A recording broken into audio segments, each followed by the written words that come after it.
एक तरफ अन्वी को मोहिनी का शोर शराबा परेशान कर रहा था, तो दूसरी ओर आर्यन भी टेंशन में आ गया था। लेकिन उसके टेंशन की वजह था रोमियो, क्योंकि अन्वी से रोमियो को लेने के बाद आर्यन ने अपने ड्राइवर को बुलाया और उसे रोमियो को घर लेकर जाने को कहकर वो खुद ऑफिस के लिए निकल गया था। लेकिन अभी वो बस ऑफिस पहुंचा ही कि तभी उसे घर से कॉल आ गया। सर, आप प्लीज जल्दी से घर आ जाइए।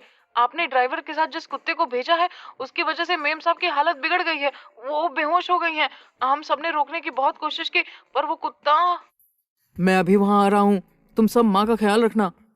इसके आगे आर्यन ने कोई बात नहीं सुनी और कॉल कट करके तुरंत ब्लेजर उठाते हुए मैनेजर से कहा, मैनेजर, जस्ट जो मीटिंग है उसे कैंसिल करो, और हाँ, शायद मुझे आने में थोड़ी देर लग जाए, तब तक तुम काम अच्छे से संभाल लेना। I am coming. मैनेजर पूछता ही रह गया कि सर क्या हुआ, पर आर्यन घर के लिए निकल चुका था। आर्यन जैसे ही घर पर आया, भागते हुए सीधा माँ के कमरे में पहुंच गया। कमरे के हालात देखकर उसे कुछ भी समझ नहीं आ रहा था कि वहाँ क्या हो रहा है। माँ के कमरे का सारा सामान यहाँ वहाँ बिखरा पड़ा था। ऐसा लग रहा था कि वो सब कुछ किसी छोटे बच्चे ने उठा उठा कर फेंका था। घर के सभी नौकर हाथ बांधकर मुंह लटकाए खड़े हुए थे और माँ डरी सहमी बिस्तर पर सिकुड़ कर बैठी थी। आर्यन गया और माँ को गले लगाते हुए बोला, मॉम, मैं आ गया, प्लीज आप इस तरह मत डरिए, सब कुछ ठीक हो जाएगा। क्यों बच्चों की तरह डर कर बेड पर बैठी हुई हैं? आखिर हुआ क्या है जो आप इतना सहमी हुई हैं? आप बेहोश कैसे हो गई? मॉम, एक छोटे से जानवर से इस तरह से डरना ठीक नहीं है। इतना कहते हुए आर्यन ने नौकरों की तरफ देखते हुए उन्हें डांटा, आखिर तुम सब कहाँ थे? ये हो क्या रहा था? मैं तुम लोगों से ही पूछ रहा हूँ, मेरी तरफ ऐसे नजरें गड़ाकर क्यों देख रहे हो? कोई मुझे बताएगा कि इस कमरे का ये हाल किसने किया? और फोन पर तुमने कहा था कि माँ बेहोश हो गई। तभी आर्यन के यहाँ काम करने वाला एक पुराना नौकर सामने आया और आर्यन से कहा, आर्यन बाबा, मैं बताता हूँ क्या हुआ था। असल में उस कुत्ते को हमने पीछे गार्डन में बांध दिया था। आर्यन ने बीच में ही बात काटते हुए कहा, काका प्लीज, मैंने कहा ना उसका नाम रोमियो है। अगर मिस मेहरा ने सुन लिया कि हम उसे कुत्ता कह रहे हैं तो हम सबकी खैर नहीं।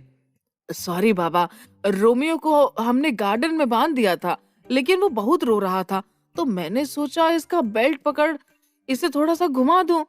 अभी हमने घुमाना शुरू ही किया था कि उसने जोर लगाकर अपने आप को मेरी पकड़ से छुड़ा लिया और भौंकता हुआ अंदर आ गया।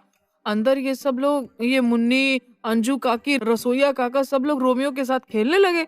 वो भी मस्ती से उनके साथ खेल रहा था, लेकिन फिर खेलते खेलते ही रोमियो मूड में आ गया और यहाँ वहाँ भागने लगा। इतने में अचानक मालकिन ऊपर से सीढ़ियां उतरती हुई नीचे आ रही थी। जब उसने मालकिन को देखा तो उनकी तरफ दौड़ा, लेकिन आपको तो पता है कि मालकिन को कुत्तों से कितना डर लगता है, इसलिए वो अपने कमरे की तरफ भागने लगे। रोमियो भी खेलता हुआ उनकी तरफ, उनके पीछे पीछे कमरे में चला गया। बस फिर क्या, मालकिन कभी सोफे पर तो कभी बेड पर चढ़ रही थी और सामान उठा उठा कर फेंक रही थी। रोमियो को लग रहा था कि वो उसके साथ खेल रही थी, इसलिए रोमियो और भी यहाँ से वहां दौड़ रहा था। ऐसा करते हुए मालकिन ने रोमियो को तकिया फेंक के मार दिया और फिर रोमियो ने बेड पर चढ़कर मालकिन का पल्ला मुंह में दबा लिया। उसे अपने इतने पास देखकर तो वो इतना डर गई कि बेहोश जैसी हो गई और रोमियो वापस नीचे आ गया। शायद वो भी डर गया था। आर्यन ने ध्यान से काका को देखा और गुस्से में कहा, वाह, बेहोश जैसी हो गई, और फोन पर आपने कह दिया कि माँ बेहोश हो गई। आपको पता है कि ये बात सुनकर मैं बेहोश होते होते बचा। काका ने मुंह बनाकर कहा, बाबा, पर मैं तो डर गया था ना, मुझे लगा मालकिन बेहोश होने वाली है, और अगर ऐसा होता तो आप तो हम सबको ही डांटते ना। आर्यन ने अपना माथा पकड़ लिया। मैंने खास तौर से ड्राइवर से कहलवा दिया था कि रोमियो को बाहर ही रखना, क्योंकि माँ को कुत्तों से डर लगता है, लेकिन फिर भी किसी ने मेरी बात पर ध्यान नहीं दिया और घर में इतना बड़ा हंगामा खड़ा हो गया। एक नौकर ने झट से आर्यन को याद दिलवाया, बाबा, कुत्ता नहीं, रोमियो। हाँ हाँ ठीक है, रोमियो से डरती हैं तो उसे अंदर लाने की क्या जरूरत थी? और माँ, रोमियो भी बच्चा ही है। अरे इतना सामान तो आपने मेरे साथ खेलते हुए भी नहीं फैलाया होगा जितना रोमियो के साथ फैला दिया। ठीक है, उसे आज ही यहाँ से कहीं और भेजने का इंतजाम करता हूँ, आप डरिए मत, और हाँ, मैं आपके पास ही हूँ, रिलैक्स। आर्यन कमरे का सामान जगह पर रखते हुए बड़बड़ाता जा रहा था, ये मिस मेहरा भी ना पहले खुद मेरे ऊपर बम बनकर फूटती थी और अब अपने कुत्ते रोमियो को भेज दिया। कभी कभी तो लगता है जैसे रोमियो को अन्वी ने पाल पोस कर बड़ा किया हो। बिल्कुल उन्हीं के जैसा नेचर है इसका। जब से ये मिस मेहरा मेरी लाइफ में आई है, किसी भी वक्त कहीं भी भूचाल आ जाता है। दूसरी ओर अनवी जब अपने ऑफिस पहुंची तो वहां का माहौल कुछ अलग ही था। नंदिनी और मोहिनी दोनों आमने सामने थी। दोनों में अच्छी खासी बहस चल रही थी। मोहिनी गुस्से में नंदिनी को पता नहीं क्या क्या सुनाए जा रही थी। वहीं दूसरी तरफ जैसे नंदिनी पर मोहिनी की बातों का कोई फर्क ही नहीं पड़ रहा था। वो बड़े ही इत्मीनान से चेयर पर बैठी हुई अपनी फाइलों में उलझी थी। लेकिन अनवी जैसे ही आई तो उसने दोनों को देखते हुए कहा, नंदिनी, मैं पूछ सकती हूँ कि ये सब क्या हो रहा है? अनवी को देखकर नंदिनी झट से खड़ी हो गई और सफाई देने लगी। सॉरी मैम, मैं फाइल्स में बिजी थी, मैंने आपको देखा ही नहीं। Good morning. Okay, good morning. Miss Mohini को किस बात की प्रॉब्लम है? अनवी के मुंह से ये बात सुनकर मोहिनी ने गुस्से से नंदिनी की तरफ देखते हुए अनवी से कहा, मैं बताती हूँ अनवी, एक्चुअली मुझे तुमसे कोई जरूरी काम था। मैंने नंदिनी को फोन किया और इससे कहा कि तुमसे मेरी बात करवा दे, पर पता इसने क्या कहा कि तुम जरूरी मीटिंग के लिए बाहर गई हो उसी प्रोजेक्ट को लेकर जिस पर हम काम कर रहे हैं। मतलब कि नंदिनी ने मुझसे साफ साफ झूठ बोला। नंदिनी को मुझसे झूठ बोलने की क्या जरूरत थी? तब नंदिनी ने बड़े ही शांत मन से मोहिनी की आंखों में देखकर कहा, यस, मैंने मोहिनी मैम से झूठ बोला था क्योंकि इन्होंने मुझे मेरे पर्सनल मोबाइल पर कॉल लगाकर बात की थी। उस वजह से मैं जो चाहूँ कह सकती हूँ।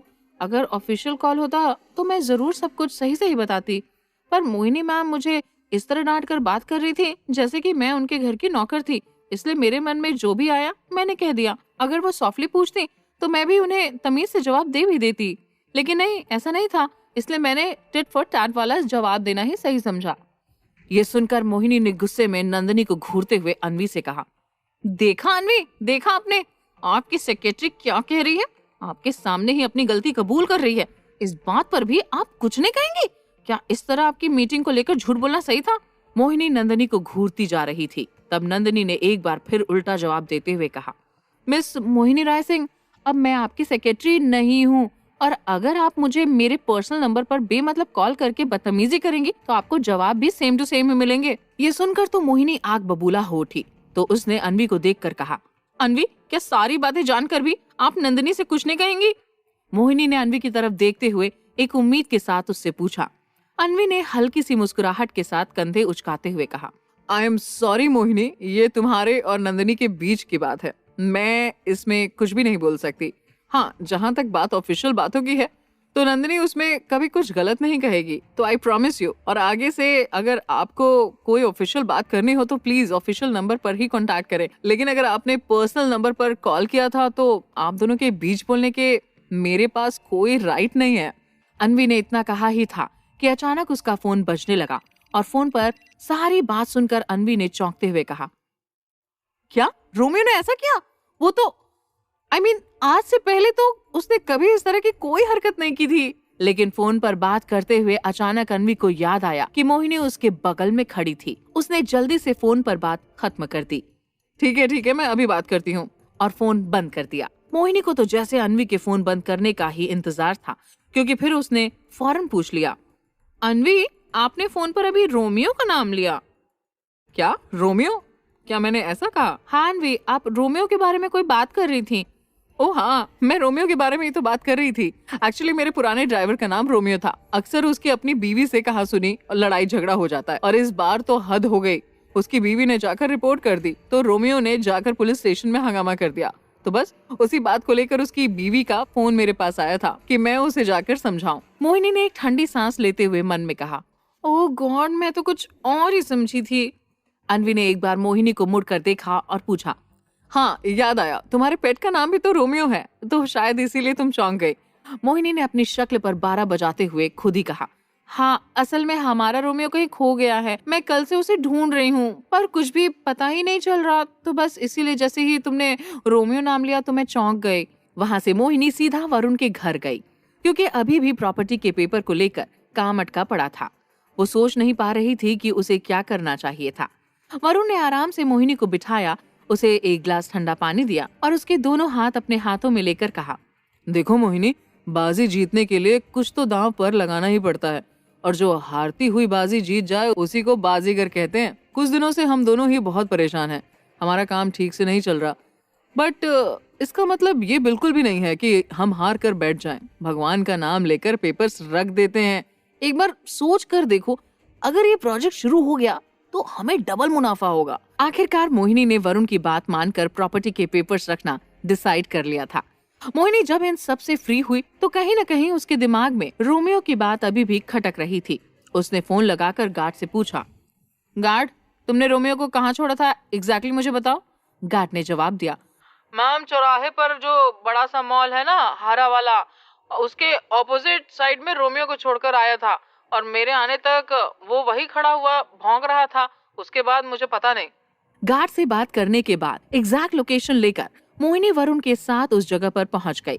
मोहिनी और वरुण कार में बैठे बैठे लगभग 2 से 4 किलोमीटर के एरिया के आसपास का चक्कर लगा चुके थे, पर रोमियो कहीं भी नजर नहीं आ रहा था।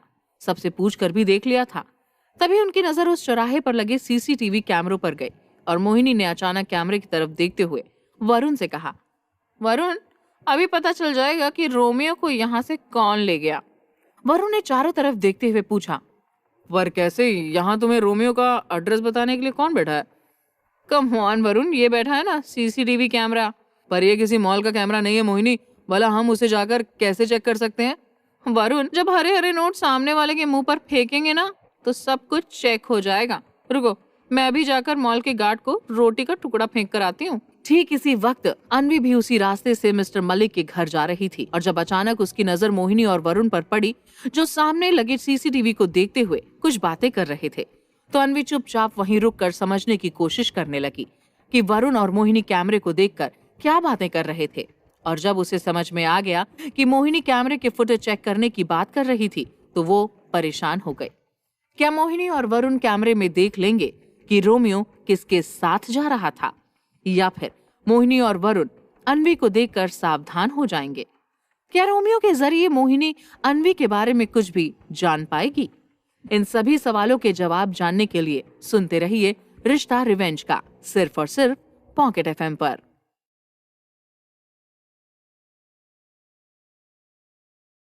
इस वक्त अन्वी को मोहिनी और वरुण से कुछ भी कहना ठीक नहीं लगा। बस वो चुपचाप उनके ऊपर नजर रख रही थी कि आखिर वो दोनों आगे क्या करने वाले थे। अपने प्लान के मुताबिक मोहिनी गार्ड के पास गई और उससे रिक्वेस्ट करने लगी, गार्ड भैया, मुझे आपसे बहुत जरूरी काम था। मेरा जान से भी प्यारा डॉगी मिस हो गया है। कुछ लोग बता रहे थे कि उन्होंने उसे इसी चौराहे पर देखा था। हम उसे ढूंढ ढूंढ कर परेशान हो चुके हैं, पर वो कहीं भी नहीं मिला। मुझे लगता है कि उसका वीडियो जरूर आपके सीसीटीवी कैमरे में कैद हो गया होगा। इससे हमें ये भी पता चल जाएगा कि आखिर वो यहाँ से कहाँ गया या उसे कौन ले गया। सो प्लीज, क्या आप हमें कैमरे की फुटेज दिखा देंगे? ये सुनकर गार्ड ने पहले तो थोड़ा नानुकुर करना शुरू कर दिया। अरे मैडम, हम कैसे ये सब कर सकता है? हम तो गार्ड है, ये कैमरा तो कोई और ही ऑपरेट करता है। हाँ भैया, मैं अच्छी तरह से समझती हूँ, पर मत भूलिए कि आप गार्ड हैं और आपके हाथ में तो सब कुछ है।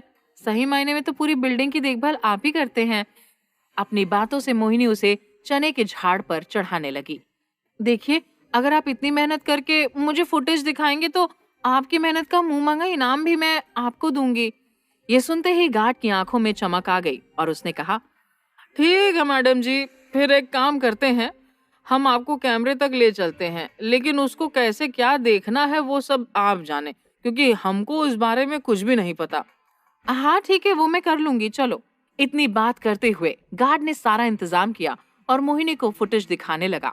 यहाँ गार्ड के मोबाइल पर मोहिनी का वीडियो देखना चालू हुआ और वहाँ अन्वी की धड़कनें तेज हो रही थी कि कहीं मोहिनी को पता तो नहीं चल जाएगा कि रोमियो को वहाँ से ले जाने वाली खुद अन्वी ही थी। वो हर पल ऊपर वाले से रिक्वेस्ट कर रही थी, प्लीज भगवान जी, आज मुझे बचा लीजिए। अन्वी देख रही थी कि मोहिनी फुटेज देखती जा रही थी, पर उसके चेहरे से ऐसा लग नहीं रहा था कि उसे कुछ भी पता चल पाया था।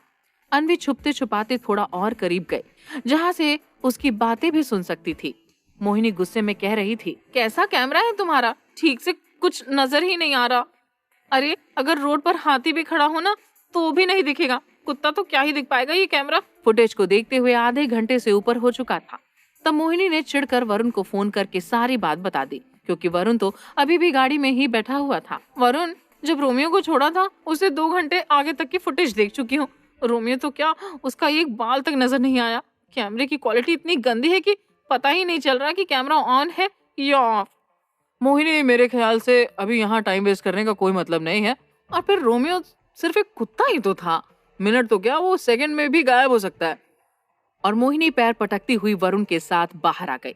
तभी गार्ड ने कुछ देखते हुए कहा, ओ अब समझ आया, उस टाइम तो स्ट्रीट लाइट थी ही नहीं, इस वजह से रोड का कुछ भी साफ साफ नहीं दिखाई दे रहा। अंधेरे के कारण कैमरे में कुछ भी रिकॉर्ड नहीं हो पाया।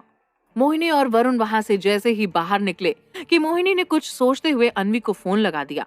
जैसे ही अन्वी का फोन बजा तो वो एकदम से हड़बड़ा गई, लेकिन भगवान का शुक्र था कि उसने पहले से ही फोन को साइलेंट पर करके रखा हुआ था। अन्वी कुछ देर तक वहीं खड़ी होकर सोचने लगी, कॉल रिसीव करूं या नहीं। लेकिन तभी अचानक अन्वी ने देखा कि वरुण ने मोहिनी के हाथ से मोबाइल लेते हुए कट कर दिया और उसे डांटते हुए कहा, मोहिनी ये क्या कर रही हो तुम? तुम्हें लगता है कि अन्वी उस कुत्ते को अपने साथ ले जाएगी, वो भी आधी रात में यहाँ आकर? ये मत भूलो कि वो अन्वी मेहरा है, मिस्टर जय मेहरा की इकलौती बेटी, करोड़ों की संपत्ति की मालकिन। उसके दिन का एक एक मिनट उसके लिए कीमती होता है, प्री प्लान होता है। और तुम्हें लग रहा है कि वो आधी रात में एक कुत्ते के लिए यहाँ सड़कों पर घूमते हुए उसे चोरी करके ले जाने जैसा थर्ड क्लास काम करेगी? अरे अगर उसे रोमियो इतना ही पसंद होता तो वो तुमसे सामने से आकर मांग लेती। मोहिनी, आजकल तुम कुछ ज्यादा ही सोचने लगी हो। इन फालतू की बातों में अपना दिमाग मत दौड़ाओ, दिमाग की जहां जरूरत है वहां इस्तेमाल करो, तो मेरे और तुम्हारे दोनों के लिए बेहतर होगा। वरुण की बातें सुनकर मोहिनी कुछ देर के लिए चुप हो गए। ये देखकर अन्वी ने चैन की सांस ली। थैंक यू वरुण, कम से कम आज तुमने मोहिनी का दिमाग इस तरफ से हटाकर मेरी एक बहुत बड़ी मुश्किल दूर कर दी। एटलीस्ट अब वो मेरे बारे में नहीं सोचेगी। वरुण मोहिनी को डांटता हुआ हाथ पकड़कर उसे गाड़ी की तरफ ले जा रहा था, लेकिन मोहिनी अभी भी मुड़कर पीछे देख रही थी कि शायद उसे कोई क्लू मिल जाता। पर वरुण ने झट से उसे आगे की सीट पर बिठाया, गाड़ी का डोर बंद किया और दूसरी तरफ ड्राइविंग सीट पर बैठते हुए मोहिनी से कहा, मोहिनी स्टॉप, अब बस भी करो, चलो जल्दी, हम वैसे भी यहाँ बहुत टाइम वेस्ट कर चुके हैं। मोहिनी अभी भी बाहर की तरफ देख रही थी। वरुण ने जैसे ही गाड़ी स्टार्ट की, मोहिनी ने कहा, वरुण प्लीज एक मिनट रुको, मुझे ऐसा लगा जैसे अन्वी मेहरा की गाड़ी यहाँ पर थी। एक मिनट गाड़ी रोको, मुझे जाकर देखना है। पर वरुण ने मोहिनी की एक नहीं सुनी और गाड़ी स्टार्ट करके आगे बढ़ा दी। गाड़ी चलाते हुए वरुण ने कहा, मोहिनी मुझे लगता है कि तुम्हें एक ब्रेक की जरूरत है, क्यों ना हम 2-3 दिनों के लिए किसी छोटी सी ट्रिप पर चले, तुम्हें अच्छा लगेगा। वरुण बात बदलने की कोशिश मत करो, मैं कह रही हूँ कि मुझे कंफर्म ऐसा लगा था कि जैसे अन्वी मेहरा की गाड़ी वहाँ पर थी, वही रंग था उस गाड़ी का भी। मोहिनी उस रंग की हजारों गाड़ियां दिल्ली की सड़कों पर दौड़ रही हैं। अब तुम इस बात को यही खत्म करो प्लीज, मेरा दिमाग पक चुका है। अन्वी तो वरुण और मोहिनी के बीच की सारी बातें सुन ही चुकी थी, पर अन्वी के ऊपर वाले की ही कृपा थी कि मोहिनी और वरुण उसे देख नहीं पाए थे। एक तरफ से अन्वी निश्चिंत हो गई थी कि मोहिनी के सिर से मेरा और रोमियो का भूत उतर चुका था। खैर, मोहिनी और वरुण के वहां से जाते ही अन्वी ने भी खुद को उन बातों से आजाद करने की कोशिश की और फिर एक फ्रेश मूड के साथ मिस्टर मलिक के घर पहुंच गई। अन्वी जैसे ही वहां पर पहुंची तो मिस्टर मलिक अपनी मॉम के साथ हॉल में ही बैठे हुए थे। आर्यन की मॉम की नजर जैसे ही अन्वी पर पड़ी तो वो उसे देखती ही रह गई। उसने लाइट पिंक कलर का खूबसूरत जरी से कढ़ा हुआ सूट पहना था, उस पर ऑर्गेन्जा चुन्नी, खुले बाल, होठों पर हल्की गुलाबी लिपस्टिक और बड़ी बड़ी बोलती हुई आंखें। वो तो अन्वी को देखकर बस उसे देखती ही रह गई और उसे अपनी बहू बनाने के सपने भी देखने लगी। अचानक आर्यन ने चुटकी बजाते हुए कहा, क्या सोच रही है मॉम, इनसे मिलिए, ये है मिस अन्वी मेहरा। उधर अन्वी को भी समझ नहीं आ रहा था कि उसे आर्यन की माँ के इस वेलकम का जवाब किस तरह से देना चाहिए था, इसलिए कुछ देर तक सोचने के बाद उसने उनके सामने अपने दोनों हाथ जोड़ लिए। नमस्ते आंटी, मैं अन्वी मेहरा हूँ। और फिर अन्वी उनके बगल में जाकर बैठ गई। वैसे आर्यन की माँ का सारा ध्यान लगातार अन्वी की तरफ ही बना हुआ था, लेकिन अभी उनके कुछ भी बोलने से पहले ही अन्वी ने कहना शुरू कर दिया, I am so sorry aunty, Romeo की तरफ से मैं आपसे माफी मांगती हूँ। एक्चुअली वो बचपन से ही ऐसा है, जब खेलने के मूड में आता है तो बिल्कुल बच्चों की तरफ बिहेव करने लगता है, इस तरह से भागना दौड़ना शुरू कर देता है कि बस पूछिए मत। हम सब उसे कितना भी संभालने की कोशिश करते थे पर वो कभी शांत ही नहीं बैठता था। तभी आर्यन ने अन्वी को बीच में ही टोक दिया, मिस मेहरा आप तो ऐसे बात कर रही हैं जैसे रोमियो को आपने बचपन से खिलाया हो।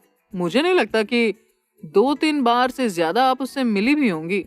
अन्वी ने तुरंत ही बात संभालते हुए कहा, मैं जानती हूँ कि आप मेरी हर बात काटते हैं, पर आप भूल रहे हैं कि रिया मेरे बचपन की दोस्त थी। बचपन से ही मैं उसके घर जाती रही हूँ और रोमियो तो सिर्फ अभी 4-5 साल का ही है। तो इसलिए आप पूरी बात ध्यान से सुना कीजिए। तभी आर्यन की मॉम भी बोल पड़ी, आर्यन, ऑफिस में भी तुम्हारा ऐसा ही एटीट्यूड रहता है, कहीं तो शांत रहा करो।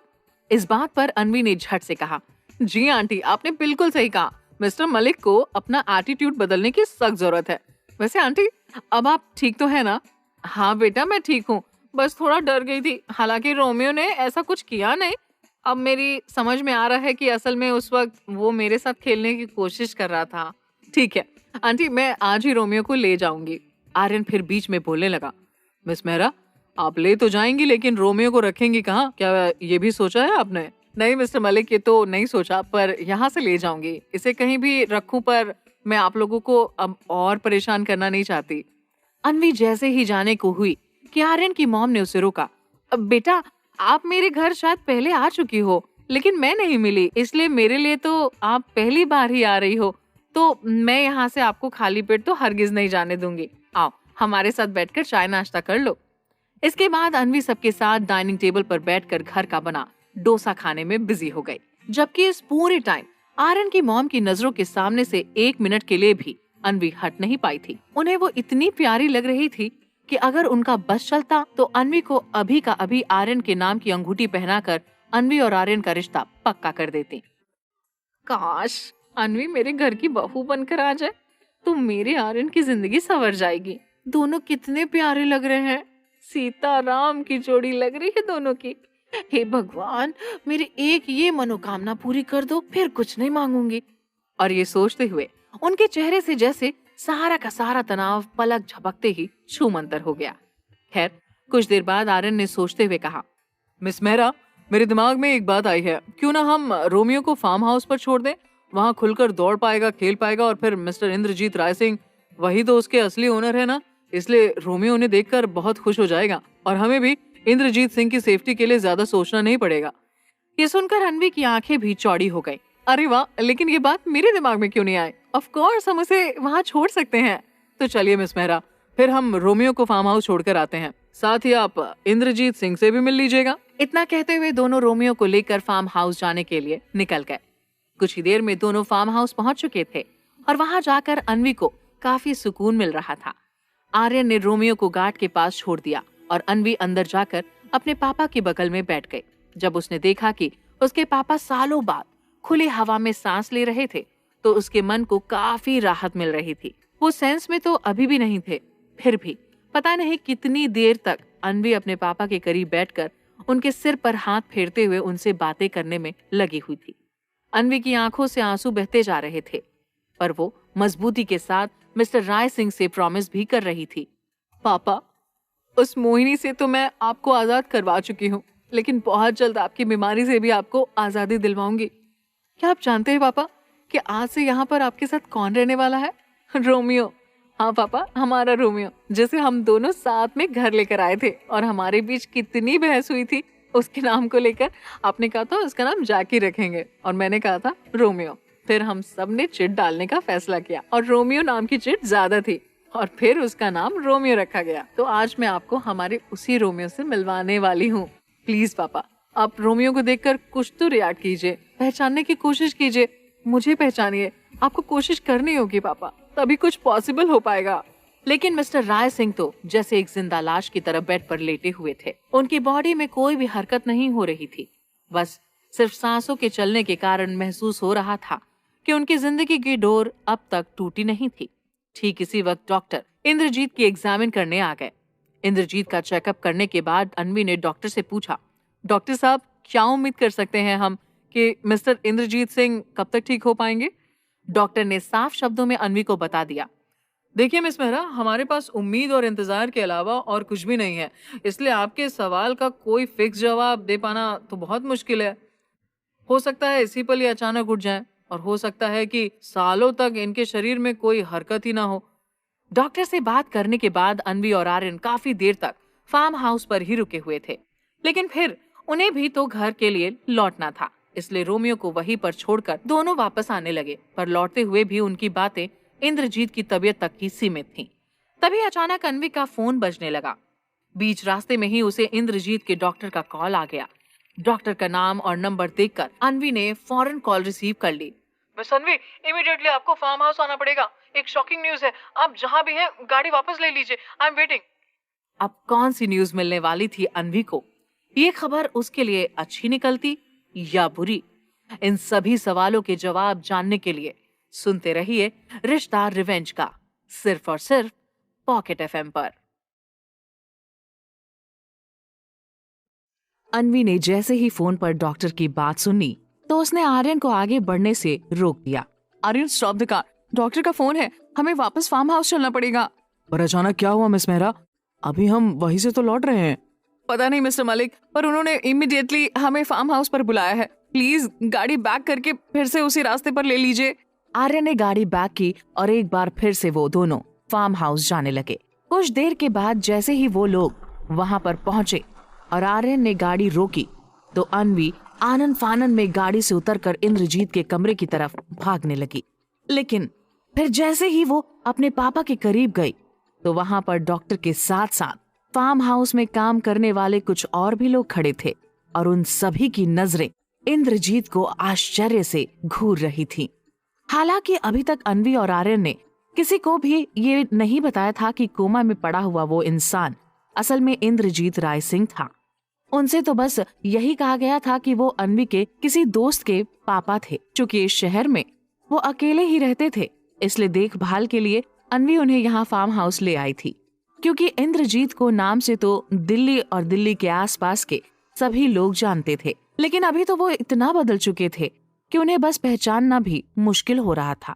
लेकिन अनवी ने कुछ भी सोचने समझने में वक्त खराब नहीं किया। क्या हुआ डॉक्टर, आपने इतना अर्जेंटली हमें क्यों बुलाया? अंकल ठीक तो है ना? डॉक्टर ने एक मुस्कुराहट के साथ अनवी को देखकर कहा, जी हाँ, मैं पिछले कई दिनों से कोशिश कर रहा था, बेस्ट मेडिसिन दे रहा था, लेकिन कोई रिस्पॉन्स नहीं था। पर आज जैसे ही आप यहाँ से गईं तो अचानक ही आपका ये डॉगी रोमियो खेलता हुआ यहाँ आ गया और ऐसा लगा जैसे वो इन्हें बहुत पहले से जानता था। वो इनके आसपास ही खेल रहा था, कभी इन्हें चाटता था तो कभी इनके कपड़े खींचने लगता था, जैसे वो इनसे कुछ कहना चाह रहा था। लेकिन इन सब के बावजूद जब इन्होंने उसे रिस्पॉन्ड नहीं किया तो इनकी तरफ देखते हुए ये डॉगी जोर जोर से भौंकने लगा। फिर शायद इसके भौंकने की आवाज सुनकर ही पेशेंट को कुछ महसूस हुआ और इन्होंने अपनी उंगलियां हिलानी शुरू कर दी। इतने दिनों में पहली बार पेशेंट के शरीर में मैंने कोई भी हलचल होते हुए देखी है। मुझे लगता है कि शायद इन्हें इस डॉगी से बहुत लगाव रहा होगा, इसी वजह से इनकी बॉडी रिएक्ट कर रही थी। बस मैं आपको यही दिखाना चाहता था। मुझे लगा कि अभी आप ज्यादा दूर नहीं गई होंगी, इसलिए आपको लौटने में ज्यादा मुश्किल नहीं होगी। डॉक्टर बता ही रहे थे कि एक बार फिर इंद्रजीत की उंगलियां हिलने लगी और ये देखकर अनवी की आंखों में चमक आ गई। उसने मन ही मन में कहा, देखा पापा, मैं कहती थी ना कि रोमियो आपके पास आएगा तो आपको जरूर अच्छा लगेगा। लेकिन अपने पापा के लिए जो फीलिंग अनवी के दिल में थी वो उसे किसी को भी दिखा नहीं सकती थी, पर खुशी तो फिर भी थी ही और उसका इजहार करना भी जरूरी था। Thank you so much doctor कि आपने मुझे ये गुड न्यूज दी। अगर ये ठीक हो जाएंगे तो मुझे लगेगा कि मैं अपने दोस्त के पापा के लिए कुछ कर पाए। और आप सबका भी शुक्रिया कि फार्म हाउस के इतने सारे काम के बाद भी आप रोमियो का और अंकल जी का अच्छे से ख्याल रख रहे हैं। अनवी ने सारे स्टाफ को थैंक्स बोला और घर वापस आ गई। ये देखकर आर्यन एक बार फिर सोच में पड़ गया था। रिया से मेरी भी दोस्ती थी, लेकिन मेरे मन में उसके पापा के लिए इतनी डीप फीलिंग क्यों नहीं आती जो अनवी के मन में आती है। अनवी जब भी रिया की मॉम को, उसके पापा को, यहाँ तक कि रोमियो को देखती है तो भावुक हो जाती है। गॉड नोज ऐसा क्यों होता है। अनवी इस बात से बहुत खुश थी कि आखिर में उसका प्लान काम कर ही गया था। अब रोमियो भी खुश है और पापा में भी इम्प्रूवमेंट होना शुरू हो गया है। घर आने के साथ ही वो खुशी के मारे चीखने लगी थी। डैड डैड आप कहाँ हैं? प्लीज जल्दी आइए, एक गुड न्यूज देनी है। नीचे आते हुए मिस्टर मेहरा ने मुस्कुराते हुए कहा, क्या बात है, आज हमारी बेटी इतना शोर क्यों मचा रही है? बहुत दिनों के बाद तेरी आवाज में वो खुशी देख पा रहा हूँ बेटा, जिसका मुझे न जाने कब से इंतजार था। ये कहते हुए मिस्टर मेहरा कुछ उदास हो गए। अनवी ने उनका हाथ अपने हाथ में लेकर कहा, क्या हुआ डैड, आप ऐसे उदास क्यों हो गए? बेटा, मुझे समायरा की याद आ गई। जब वो खुश होती थी तो ऐसे ही एक्साइटेड होकर बाहर से चिल्लाते हुए आती थी और एक साथ इतना सारा बोल जाती थी कि मैं सुनते सुनते थक जाता था। वैसे अनवी, तुम मुझे कुछ बताने वाली थी, उसका क्या हुआ? डैड, मैं सीधे फार्म हाउस से आ रही हूँ। आपको पता है, रोमियो के जाते ही पापा के शरीर में हलचल होने लगी। उन्होंने अपनी उंगलियां हिलानी शुरू कर दी और और मुझे तो ऐसा लग रहा था जैसे पापा अभी उठकर बोलने वाले भी थे। हालांकि उनके शरीर में बहुत ज्यादा एक्टिविटी तो नहीं थी, पर शुरुआत अच्छी हुई है। फार्म हाउस में जाते ही मुझे ऐसे वाइब्रेशंस मिल रहे थे कि अब बहुत जल्द सब कुछ ठीक हो जाएगा। Because of that I am very very happy today. Okay बेटा, मैं तो बस यही चाहता हूँ कि तू हमेशा खुश रहे, पर बेटा इस खुशी में तू मोहिनी को मत भूल जाना। नो वे, मोहिनी और वरुण को तो मैं कभी भूल ही नहीं सकती, क्योंकि उन्होंने मेरे साथ जो कुछ भी किया था, आज भी वो सारी यादें हर पल मेरे दिल में चुभती रहती हैं। और ये चुभन हर पल मेरे सालों पुराने घाव को नासूर बनाती जा रही है। पापा के ठीक होने की खुशियों की वजह से मैं मोहिनी और वरुण को बर्बाद करने की अपनी अगली प्लानिंग पर काम करना नहीं रोक सकती। बेटा पर कैसे और क्या करना है? मोहिनी के साथ डील तो फाइनल हो चुकी है, लेकिन अब आगे का क्या प्लान है? मैं भी यही सोच रही हूँ डैड, कि इस डील के साथ ऐसा क्या किया जाए जिससे मोहिनी की तबाही होनी शुरू हो जाए। मुझे तो कुछ समझ नहीं आ रहा। कुछ देर के बाद मिस्टर मेहरा ने कहा, अनवी, मेरे पास एक आइडिया है। सबसे पहले तो हम एक ग्रैंड पार्टी रखते हैं, जिसमें हम अपने इस मेगा बजट प्रोजेक्ट को लॉन्चिंग की अनाउंसमेंट भी कर देंगे। क्योंकि कुछ ही दिनों में इस प्रोजेक्ट पर काम शुरू होने वाला है, तो इसलिए इस पार्टी को थ्रो करने की एक वजह भी मिल जाएगी। दिल्ली के सभी बड़े बिजनेसमैन, हमारे जानने वाले, सबको इनवाइट किया जाएगा। दिल्ली में महराज की दी हुई ये पहली पार्टी होगी, इसलिए इसका सारा अरेंजमेंट ऐसा होगा कि लोग लंबे समय तक इस पार्टी के नशे से बाहर ही ना निकल पाए। अब पार्टी इतनी शानदार होगी तो डेफिनेटली मोहिनी भी इसे लेकर बहुत एक्साइटेड रहेगी, और फिर इस पार्टी के थ्रू मोहिनी और वरुण को फिर से नामचीन हस्तियों के साथ जुड़ने का मौका भी मिलेगा। इस प्रोजेक्ट के साथ इतनी हाई एक्सपेक्टेशंस देखकर मोहिनी भी पूरी तरह से इसी प्रोजेक्ट में बिजी हो जाएगी, यानी कि बाकी के बिजनेस अपने आप ही उसका ध्यान हट जाएगा, और तब हम निश्चिंत होकर अपना काम कर पाएंगे। तो कैसा लगा तुझे मेरा ये idea? Dad, very good, fantastic. Really कभी कभी मैं भी उतना नहीं सोच पाती जितना आप एक ही सांस में एफर्टलेसली कह जाते हैं। अगर आप मेरे साथ नहीं होते तो कुछ भी पॉसिबल नहीं होता। मैं तो कब का हार मानकर पीछे हट चुकी होती। मिस्टर मेहरा ने अनवी के सिर पर हाथ रखकर कहा, मेरी बेटी के पापा हमेशा उसके साथ हैं, वो कभी उसे हारने नहीं देंगे। पर डैड, क्या आपको नहीं लगता कि मोहिनी के पीछे इस पार्टी में हम करोड़ों खर्च कर रहे हैं, और ये सही नहीं है? बेटा, अगर बात सिर्फ पैसों की होती तो हम मोहिनी को अपने साथ लेते ही क्यों? बात तो तेरे बदले की है, जिसके लिए हम कुछ भी करेंगे। इस पार्टी को रखने का दूसरा मकसद ये भी है कि जब मोहिनी इस प्रोजेक्ट के जरिए हमारे साथ जुड़ने की बात पूरी दिल्ली को पता चलेगी तो सोसाइटी में उसकी नाक ऊंची हो जाएगी। लेकिन फिर कुछ दिनों के बाद जब हम मोहिनी से अपने हाथ पीछे खींचेंगे तो मोहिनी उतनी ही ऊंचाई से धड़ाम से नीचे आकर गिर जाएगी, और उसकी यह चोट इतनी जबरदस्त होगी कि फिर तो वो चाह कर भी उठने की हिम्मत नहीं जुटा पाएगी। नेम, फेम, मनी एक ही बार में सबके ऊपर बुलडोजर चलने के कारण उसे संभलने का मौका भी नहीं मिल पाएगा। इसलिए पार्टी के थ्रू उसका लाइमलाइट में रहना बेहद जरूरी है। अपने डैड से बात करने के बाद अनवी ने आर्यन को फोन मिला दिया। मिस्टर मलिक, एक बार फिर से आपको थैंक यू बोलना चाहूंगी कि आपने रोमियो को फार्म हाउस भेजने का आइडिया दिया, और इस वजह से अंकल में जल्दी इंप्रूवमेंट हुआ। दूसरी बात कि हम एक बहुत बड़ी पार्टी रख रहे हैं। अभी डैड ने मुझे बताया वो पार्टी प्लान कर चुके हैं। बस कुछ ही दिनों बाद पार्टी होगी, तो आपके जो भी जानने वाले हो तो आप प्लीज उनकी लिस्ट मुझे भेज दीजिए, या फिर आप पर्सनली इनवाइट कर दीजिए। कुछ मेरे गेस्ट होंगे, कुछ आपके होंगे, इनफैक्ट कुछ मोहिनी राय सिंह के भी होंगे। तो टोटल गेस्ट लिस्ट बनाकर हमें पार्टी प्लान करनी होगी। हालांकि अनवी ने सारी बात आर्यन को नहीं बताई थी कि इस पार्टी को रखने का उसका क्या मकसद था।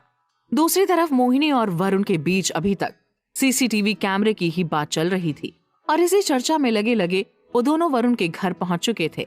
मोहिनी के दिमाग में अभी भी वही कीड़ा था, और वरुण बार बार उसका दिमाग डाइवर्ट करने की कोशिश कर रहा था।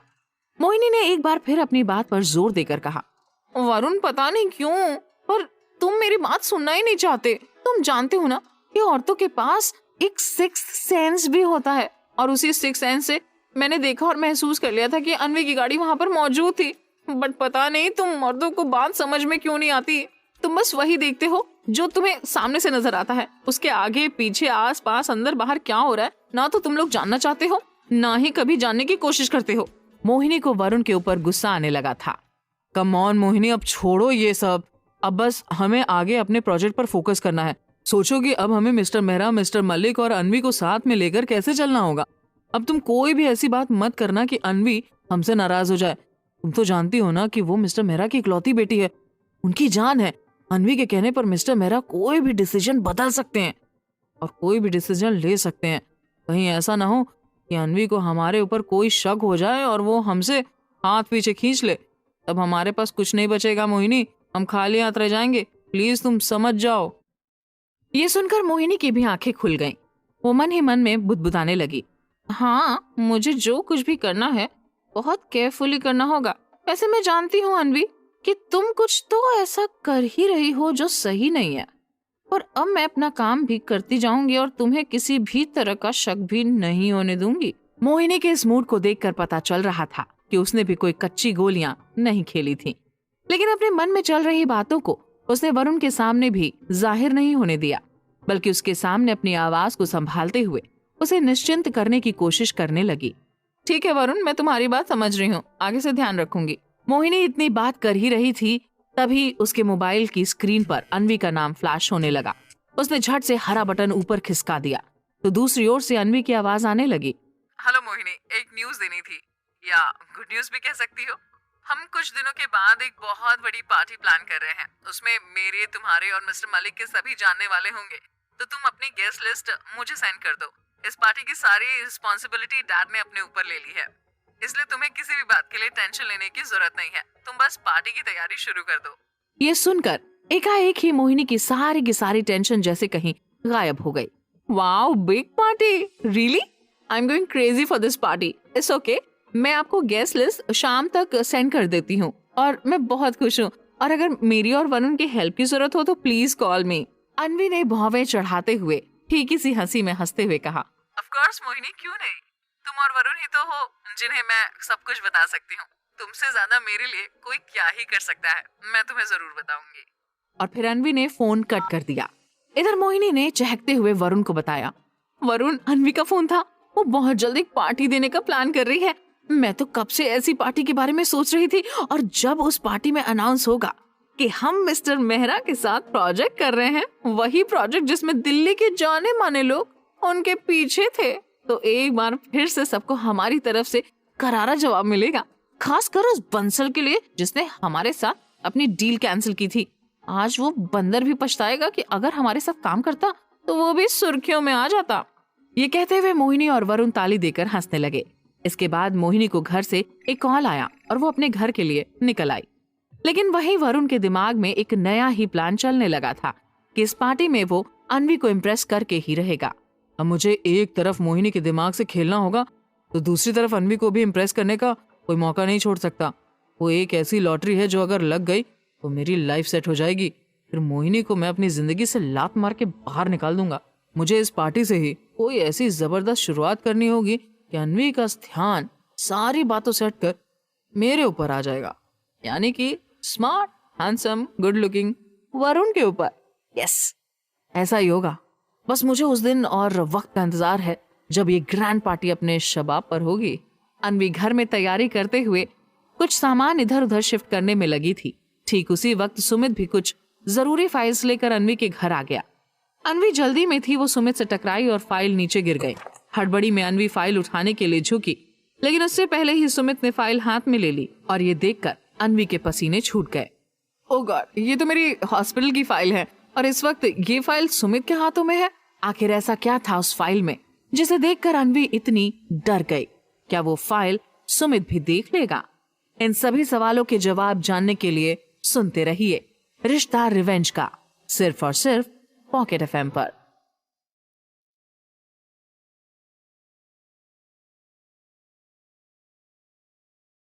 एक पल के लिए अनवी के दिमाग ने काम करना बंद कर दिया था कि वो क्या करे। कहीं ये रिपोर्ट सुमित ने देख ली तो? ये तो मेरी सर्जरी की रिपोर्ट है। सुमित कुछ कहता, इससे पहले ही उसका फोन बजने लगा। स्क्रीन पर मोहिनी का नंबर देखकर सुमित भी घबरा गया। उसने कॉल को जल्दी से कट कर दिया और मोबाइल को पॉकेट में डाल लिया। लेकिन रिपोर्ट्स अब भी उसके हाथ में ही थी। अनवी अभी भी उसके ठीक सामने खड़ी होकर वेट कर रही थी कि वो सुमित से फाइल कैसे लेती। इससे पहले कि सुमित रिपोर्ट पर नजर डालता, अनवी ने झट से उसके हाथ से रिपोर्ट छीनकर उसे डांटते हुए कहा, सुमित, व्हाट इज दिस? तुम कैसे मेरी पर्सनल चीजों को इस तरह से हाथ लगा सकते हो?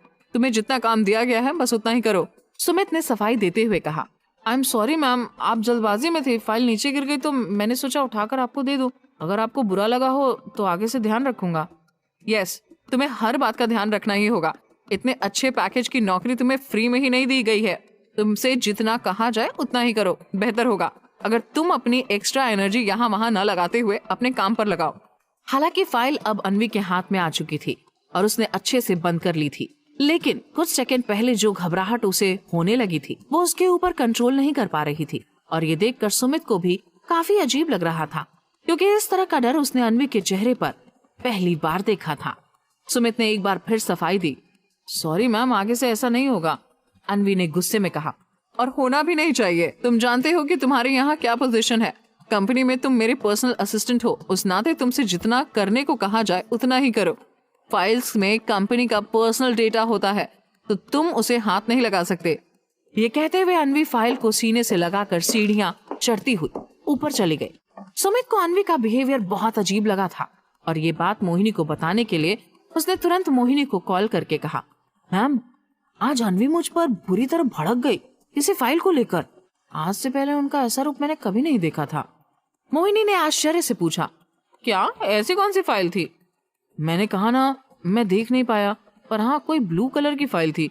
ठीक उसी वक्त आपका फोन आ गया, इसलिए मैं भी घबरा गया और मेरा दिमाग आउट हो गया था। मोहिनी ने अचानक कुछ याद करते हुए कहा, ब्लू कलर की फाइल? पर मैंने देखा है अन्वी के ऑफिस की मोस्टली फाइल्स व्हाइट और पिंक हैं। ब्लू कलर की कोई भी फाइल अब तक मैंने उनके ऑफिस में नहीं देखी। ठीक है, तुम पता लगाने की कोशिश करो कि आखिर उस फाइल में ऐसा भी क्या था। और अभी फोन रखो। अगर उन्हें जरा भी शक हो गया तो अन्वी को तुम्हें वहां से बाहर निकालते हुए 2 मिनट भी नहीं लगेंगे। और ये कहते हुए मोहिनी और सुमित ने अपने अपने मोबाइल बंद कर दिए। पार्टी बस अगले ही दिन थी और इस पार्टी को लेकर अन्वी, वरुण और मोहिनी तीनों के दिमाग में नए गेम प्लान चल रहे थे। जहां अन्वी इस पार्टी में मोहिनी और वरुण के बीच दूरियां पैदा करना चाहती थी, वहीं मोहिनी इस पार्टी को पूरी तरह से अपने स्टैंडर्ड के लिए यूज कर रही थी। और वरुण, उसने तो जब से अन्वी मेहरा को देखा था जैसे उसके ही ख्यालों में डूबा हुआ था, इसलिए अब उसने सोच लिया था कि आज की रात तो वो अन्वी को इम्प्रेस करके ही रहने वाला था। आखिरकार आज वो शाम आ ही गई थी जब दिल्ली के सबसे बड़े 5 स्टार होटल में ये पार्टी शुरू होने वाली थी। शाम के 5 बज गए थे और होटल पूरी तरह से लोगों का वेलकम करने के लिए तैयार था। 5 स्टार होटल के होते हुए भी इसमें स्पेशल डेकोरेशन करवाई गई थी। अन्वी और मिस्टर मेहरा के बड़े बड़े होर्डिंग्स होटल के बाहर लगे हुए थे। महंगी गाड़ियों की लंबी कतारें लगना शुरू हो गई थी। मिस्टर मेहरा भी अपना जलवा दिल्ली के लोगों के सामने आज दिखाने वाले थे। होटल अन्वी के घर से काफी दूर था, इसलिए उसने डिसाइड किया था कि वो होटल के रूम से ही रेडी होकर पार्टी में आएगी। इसलिए वो दोपहर में ही होटल पहुंच चुकी थी। शाम होते होते सारे मेहमान पार्टी में आ चुके थे। लेकिन ये तो अमीरों की खासियत होती है कि मेजबान सबसे बाद में पार्टी में 4 चांद लगाने के लिए शामिल होते हैं। आज की पार्टी की मेजबान भी तो मिस अन्वी मेहरा ही थी।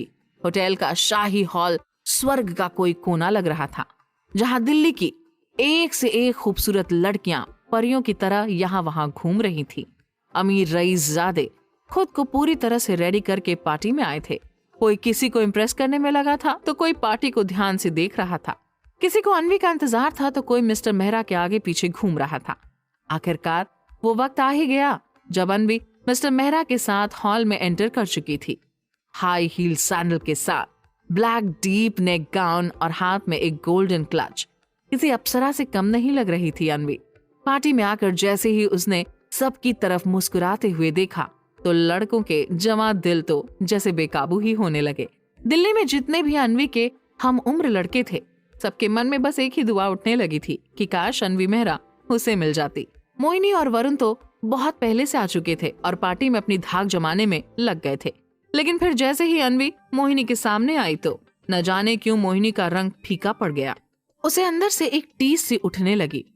अन्वी के आते ही पार्टी का हर शख्स बस उसे ही देखे जा रहा था। मोहिनी गुस्से में मन ही मन बड़बड़ाने लगी थी, आखिर ऐसा भी क्या है इस अन्वी मेहरा में, क्यों मैं हर बार इसके सामने छोटी पड़ जाती हूँ। पर इस वक्त मोहिनी अपना एक भी मिनट बर्बाद नहीं करना चाहती थी। वो कुछ आगे बढ़ी और जैसे ही उसे मिस्टर बंसल दिखे तो उनके पास पहुँचते हुए कहने लगी, हाय मिस्टर बंसल, कैसे हैं आप? आपने उस छोटे मोटे कुछ करोड़ के प्रोजेक्ट में बहुत बिजी होंगे, खैर अब तक की न्यूज तो आपको मिल ही गई होगी, अगर नहीं मिली तो मैं बता देती हूँ। चलिए छोड़िए, कुछ देर में अपने आप ही अनाउंसमेंट हो जाएगी तो आप खुद ही सुन लेंगे। वैसे भी अब मेरे पास आपसे बात करने के लिए टाइम नहीं है। और इतना कहते हुए मोहिनी वरुण की बाहों में बाहें डालकर आगे बढ़ गई। मिस्टर बंसल ने कंधे उचकाते हुए कहा, मिस मोहिनी, सारी चीजें समय आने पर ही मिलती हैं, लेकिन आपको यूं समय से पहले उछाले मारना कुछ ठीक नहीं लग रहा। कुछ देर बाद जैसे ही मोहिनी दूसरे लोगों से मिलने में बिजी हुई तो वरुण झट से लिफ्ट लेकर 9th फ्लोर पर चला गया, जहां अन्वी का रूम था। उसने वेटर को अपने पास बुलाकर कहा, ये देख रहे हो क्या? वरुण के हाथ में 50 के नोटों की गड्डी देखकर वेटर ने कहा, सर ये तो नोटों की गड्डी है, क्या तुम चाहते हो कि ये मेरे हाथों से निकलकर तुम्हारी पॉकेट में चली जाए? वेटर ने वरुण को देखकर कहा, सर ऐसा कौन नहीं चाहेगा भला? तो फिर मेरी बात ध्यान से सुनो। वरुण कुछ देर तक वेटर के कान में उसे कुछ समझाता रहा। तब वेटर ने डरते हुए कहा, सर ये तो बहुत मुश्किल काम है, इससे मेरी नौकरी पर आंच आ जाएगी। अरे कुछ नहीं होगा तेरी नौकरी को, और अगर नौकरी पर आंच आई तो इससे ज्यादा सैलरी की नौकरी मैं तुझे दे दूंगा। फिलहाल ये नोटों की गड्डी तू अपनी पॉकेट में डाल और बस जितना मैंने कहा है उतना ही कर। तेरे ऊपर कोई आंच नहीं आएगी, ये मेरा तुझसे वादा है। और फिर जैसे ही वेटर ने हाँ कहा, वरुण झट से लिफ्ट लेकर दोबारा नीचे आकर पार्टी में शामिल हो गया। यहाँ अन्वी ने माइक अपने हाथ में लेते हुए कहना शुरू किया, तो डियर लेडीज एंड जेंटलमैन, वैसे तो आप सबको पता चल ही गया होगा, फिर भी आज ऑफिशियली अनाउंस कर रही हूँ कि जिस प्रोजेक्ट को लेकर मैं और डैड दिल्ली आए थे, वो project mister Aryan Malik, miss Mohini Rai Singh और मैं यानी कि अन्वी मेहरा साथ मिलकर आगे बढ़ाएंगे। तो आप सबकी गुड विशेस की हमें बहुत जरूरत है। Thank you so much. Anvi के इतना कहते ही हॉल तालियों से गूंजने लगा। सभी मोहिनी, अन्वी और आर्यन मलिक को कंग्रेचुलेट करने लगे।